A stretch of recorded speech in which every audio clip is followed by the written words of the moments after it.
Hello বন্ধুরা, কয়েক ঘন্টার ব্যবধানে এখানে কিন্তু ইন্ডিয়া ভার্সেস বাংলাদেশের যে টেস্ট ম্যাচ চেন্নাইতে খেলা ছিল, সেটা কিন্তু বিরাটভাবে কিন্তু ইন্ডিয়া জিতে গিয়েছে, একটা বড় জয় করেছে। সেখানে কিন্তু গড়াভাবে কিন্তু বাংলাদেশকে ইন্ডিয়া হারিয়েছে 280 রানের একটা বড় লিড করে কিন্তু বাংলাদেশকে হারিয়েছে ইন্ডিয়া। আর একটা কথা বলবো যে এখানে কিন্তু বাংলাদেশ টিম অনেক বড় বড় কথা বলেছিল। বাংলাদেশ টিম বলবো না, বাংলাদেশের হয়ে অনেক কমেডিরা, মানে তারা ভিডিও দেখার মতো নেই ফেসবুকে। তো সেটা নিয়ে একটা কথা বলবো যে এত বড় বড় মন্তব্য না করাই ভালো। আমি যেহেতু ইন্ডিয়ান, সেটা সেই জন্য না, কোনো টিমকেই এত বড় বড় মন্তব্য করা উচিত না। আমাদের ইন্ডিয়ান হলে আমিও কিন্তু এরকম মন্তব্য করতাম না। বাই দ্য ওয়ে, আজকে তোমাকে যেটা বলবো, ভিডিওটা পর্যন্ত লাস্ট পর্যন্ত দেখবে। কেন দেখবে? একটা কথা বলবো যে এখানে কিন্তু ওয়ার্ল্ড টেস্ট চ্যাম্পিয়নশিপে যেখানে কিন্তু খেলা হয়েছিল অনেক টিমের, আর সেখানে কিন্তু খেলা চলতে চলেছে। আর সেই টিম, মানে সেই টিম টেবিলে যেখানে কিন্তু পয়েন্ট টেবিলে সেই ছিটকে গেছে অনেক টিম। আর কোন কোন টিম আজকে ছিটকে গেছে সমস্ত ডিটেলস কিন্তু আজকে ভিডিও তোমাদেরকে দিয়ে দেবো।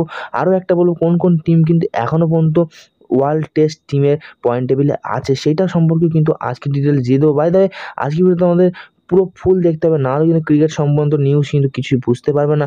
আর একটা কথা বলবো, ক্রিকেট সংক্রান্ত নিউজ কিন্তু সবার আগে এখানে পাওয়ার জন্য অবশ্যই সাবস্ক্রাইব করে বেল আইকনটা ডান দিকের টিপে রাখবে, যাতে সবার আগে কিন্তু তোমাদের হাতে চলে যায়। সমুদ্র ওয়ার্ল্ড টেস্ট টুর্নামেন্ট যেটা কিন্তু খেলা চলেছে, সেটা কিন্তু ফাইনাল খেলা হবে কিন্তু 11ই জুন 2025 সালে। আর সেটা কিন্তু হবে ইংল্যান্ডের লর্ডস গ্রাউন্ডে, যেটা কিন্তু দুর্দান্ত একটা গ্রাউন্ড। আর এটা কিন্তু পুরো বিখ্যাত, ওয়ার্ল্ডের বিখ্যাত কিন্তু গ্রাউন্ড।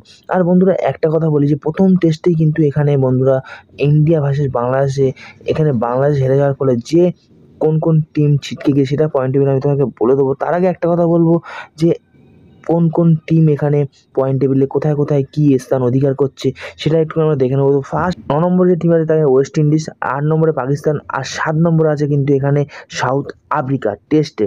এই কিন্তু তিনটে টিম কিন্তু এখানে আছে। 9 নম্বরে কিন্তু লিড করছে ওয়েস্ট ইন্ডিজ, 8 নম্বরে পাকিস্তান, আর 7 নম্বরে কিন্তু সাউথ আফ্রিকা। এবার একটা ভাববার বিষয় যে কোন দুটো টিম কিন্তু এখানে ফাইনাল খেলবে সেটা সম্পর্কে কিন্তু আজকে আলোচনা করবোই। তো বন্ধুরা, এখানে 9 নম্বরে কিন্তু ওয়েস্ট ইন্ডিজ থাকলে কী হবে, সেখানে কিন্তু ওয়েস্ট ইন্ডিজ 9টা ম্যাচ খেলে মাত্র একটা ম্যাচ কিন্তু জিতেছে। আর সে কিন্তু 18.52% করে কিন্তু সে কিন্তু টিম থেকে বাইরে বেরিয়েছে, মানে পয়েন্ট টেবিল কিন্তু বাইরে চলে গিয়েছে। আর বাংলাদেশের কথা বললি পরে, পাকিস্তান কিন্তু এখানে সাতটা ম্যাচ খেলেছে, যেটা কিন্তু 7 নম্বরে আছে। সাতটা ম্যাচ খেলার পর কিন্তু দুটো ম্যাচ মাত্র জিতেছে। আর সে 7 নম্বরে থাকা সত্ত্বেও কিন্তু তারাও কিন্তু বাইরে চলে গিয়েছে।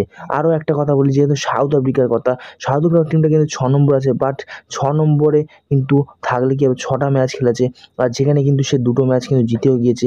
আর তাদের কিন্তু একটা কথা বলি, তারা 6 নম্বর থাকলে কি হবে, তাদের কিন্তু খুব ভালো চান্স আছে যে ফাইনালে অংশগ্রহণ করার। কারণ সাউথ আফ্রিকা কিন্তু বাংলাদেশের সাথে, পাকিস্তানের সাথে কিন্তু তাদের গ্রাউন্ডে কিন্তু, নিজেদের গ্রাউন্ডে কিন্তু প্রচুর টেস্ট ম্যাচ কিন্তু খেলতে চলেছে। আর এরপরে চলে আসবো বাংলাদেশের ক্ষেত্রে। তো বাংলাদেশ কিন্তু এখানে 6 নম্বরে থাকলে কি হবে, তাদেরও কিন্তু চান্স কিন্তু খুবই কম, কারণ এই যে 7টা ম্যাচ খেলেছে সেখানে কিন্তু 3টে ম্যাচ জিতেছে।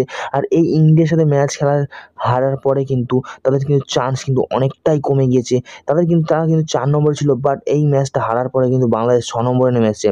আর এরপরে কথা বলবো যেখানে কিন্তু ইংল্যান্ড টিমের, আর ইংল্যান্ড টিম কিন্তু এখন বর্তমানে 5 নম্বরে লিড করছে। তো বন্ধুরা, ইংল্যান্ড এখানে 5 নম্বরে থাকলে কী হবে, তাদেরও কিন্তু জেতার চান্স, মানে যাওয়ার চান্স কিন্তু অনেক কম, কারণ এখানে কিন্তু ইংল্যান্ড কিন্তু 16টা ম্যাচ খেলে মাত্র 7টা জিতেছে।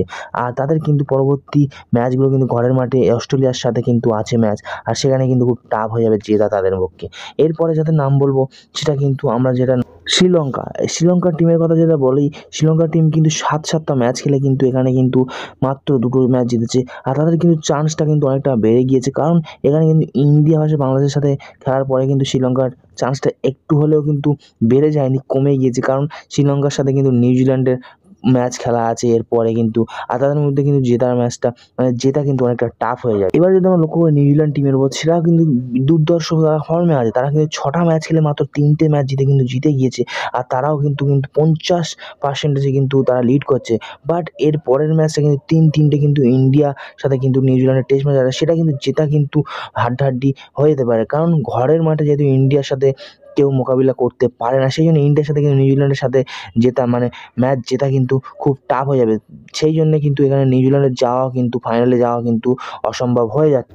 আর এরপর যার নাম করবো সেটা হলো অস্ট্রেলিয়া টিম। বাট এখানে কিন্তু অস্ট্রেলিয়া টিমের কিন্তু চান্স বহুত বেশি, কারণ 12টা ম্যাচ খেলে 8টা ম্যাচ কিন্তু তাদের জেতা হয়ে গেছে। আর কিন্তু 2-3টে ম্যাচ জিততে পারলে কিন্তু তারা WTF ফাইনালে কিন্তু ঘোষণা হয়ে যাবে সেই টিম। আর একটা কথা বলি, এই টিমের ওপর কিন্তু কোনো টিম হয় না। বাই দ্য ইন্ডিয়া কিন্তু লিড করছে 1 নম্বরে। আর আজকে ভিডিওটা এখানে শেষ করলাম, লাস্ট দেখাবে নেক্সট ভিডিও। ভালো থাকো, টাটা।